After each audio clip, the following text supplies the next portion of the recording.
Okay, inflammation in sled dogs. So they are pretty much our perfect model if we were going to run an experiment on inflammation. Sled dogs, as you know, will run extremely long races, and if we were to wonder how do they endure that long? Is there any muscle damage?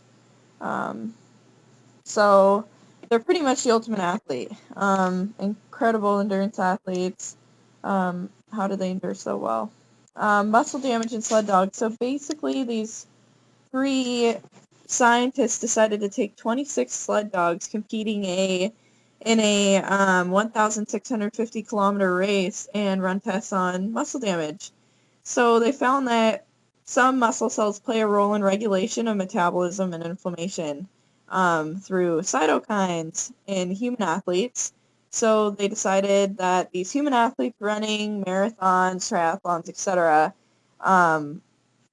would be a good example, and they decided to further test that on sled dogs. So these cytokines could be detected in serum and are associated with acute phase response, which is a response correlating to tissue injury, and it might be a mechanism for inflammatory events.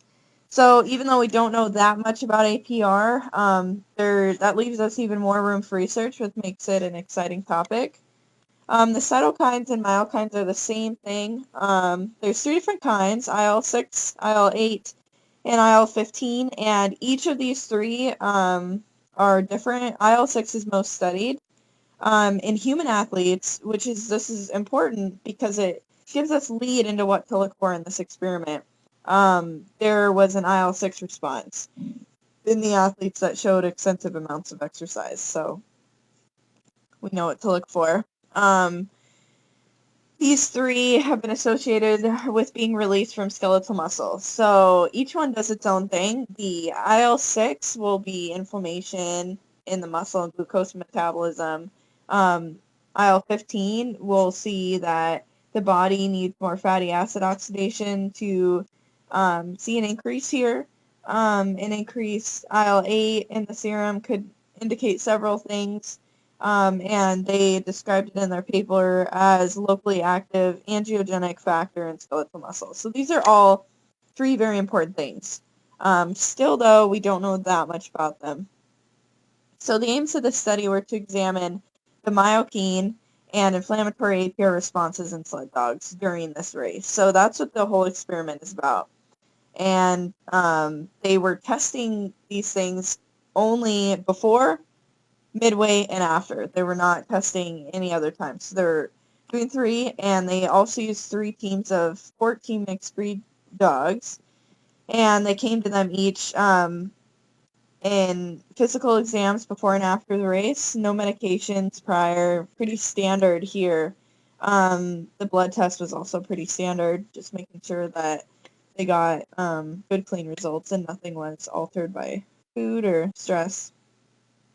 In the results, there were no significant difference between the medium serum ARP and concentration and the midpoint and the finish. But the important thing here is that there was a difference from the start to the midpoint.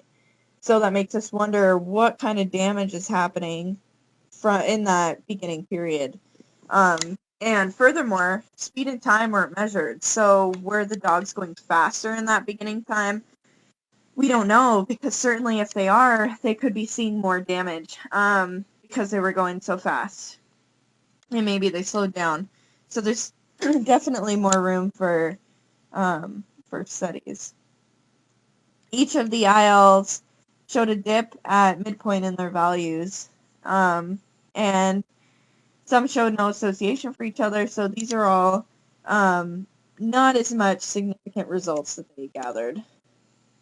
It was discussed that there may have been spikes at other points in the race that were not observed. So considering the fact that they did it right at the beginning and right at the middle and right at the end, what happened in between the beginning and the middle? What happened between the middle and the end? This certainly could mean that there was a massive spike that they completely missed. So this does suggest that there is muscle damage.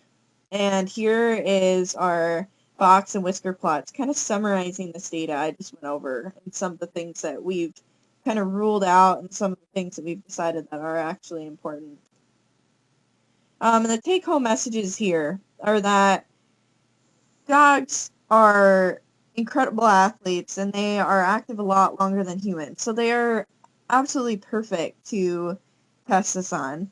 And this experiment shows us that there are indications that there's muscle damage here, but it's not conclusive enough to say how and how much. And this is definitely a great window for more studies. And the paired CRP response with the other results means that, again, that there was definitely something going on, even though we don't know as much as we'd like to.